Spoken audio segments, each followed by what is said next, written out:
Yeah, underwater hockey is my favorite sport. When you tell people that you play underwater hockey, they're like, that no one knows what it is. I really like doing sports, but typically it needs to be something where I am chasing something, kicking someone, doing. And it's neat to get that opportunity to meet new people, and a lot of them are very interesting. Oh. Jimmy, sit. Ready, go! So since I started playing, I've probably been to about 3 tournaments a year, and so I've been playing for about 10, 11 years. So most of the time, the standard team is 6-on-6. The standard tournament will be 6-on-6, and then there's 10 players that are allowed to be in the water at a time, and 4 of them will be in the sub box. And then it's in water subbing, so you sub into the sub box, and then your replacement comes out of the sub box. Sticks are short; they're about the length of a butter knife, and they're made of wood and plastic. I think the puck's about 4 pounds. It's got a lead weight in it, so it looks like the size of a hockey puck with a lead weight inside of it. My now husband introduced me to the sport. We were dating, and I love to swim. I was a swimmer all my life, but I hate snorkels. So I said I would go one time, just once. And 8.5 years later, I'm still playing, but really enjoyed it. Something I love about it, different than other sports, is that you're only in the game when you want to be in the game. So on another sport, if you went to try soccer for the first time and you're standing out there, the soccer ball could come to you and then people could run at you and you could be nervous. Whereas in this sport, you can float along at the surface, and then when you feel comfortable, you dive down. The puck can't come to you unless you go to it. So that's kind of nice.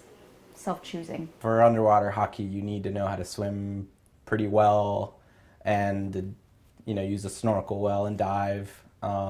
Besides the kind of the technical aspects of positioning and knowing where to be and knowing what's happening at any given time, which I'm still not very good at.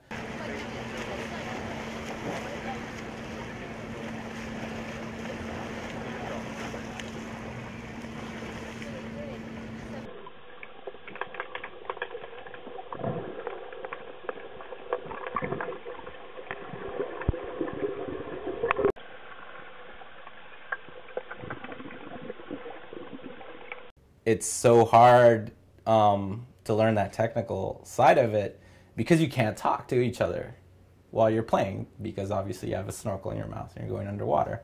So it's been hard for me, even though I know how to play soccer and I can follow the game well, to catch on a lot of the nuance of the game, a lot of the more technical aspects of positioning and where to go, because, or even, technique on passing the puck or defending, because you can't get instant feedback. If I'm playing soccer with someone, I'm teaching them, I'm like, hey, stand there, run that way, go deep, or stay here, come back.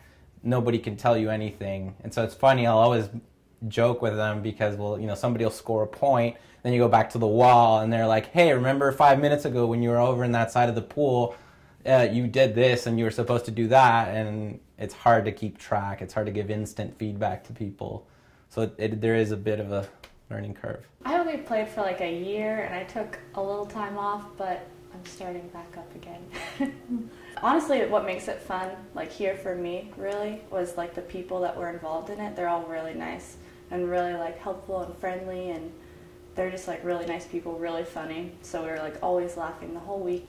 I think it's filled with great people. I find the hockey community, so when we do go to tournaments or when we travel, we often stop at underwater hockey teams. So we've played underwater hockey in Italy and Belgium and France. We've played all over. There's been a lot of team stories. So if you think about when a time, 6 years ago, that one of our players had this miracle play and people still bring it up over and over. The hand of God came out in 2006 in Minnesota. So right now, the only way it's a spectator sport is if you have windows in the sides, or if there's, which is more common in the States, you have a camera underwater. So and then you have someone filming it and it goes to a live feed, and then they put it up on a screen and you can watch it. Yeah, I think everyone should try it. It's a really good workout. At least try it once. You might like it.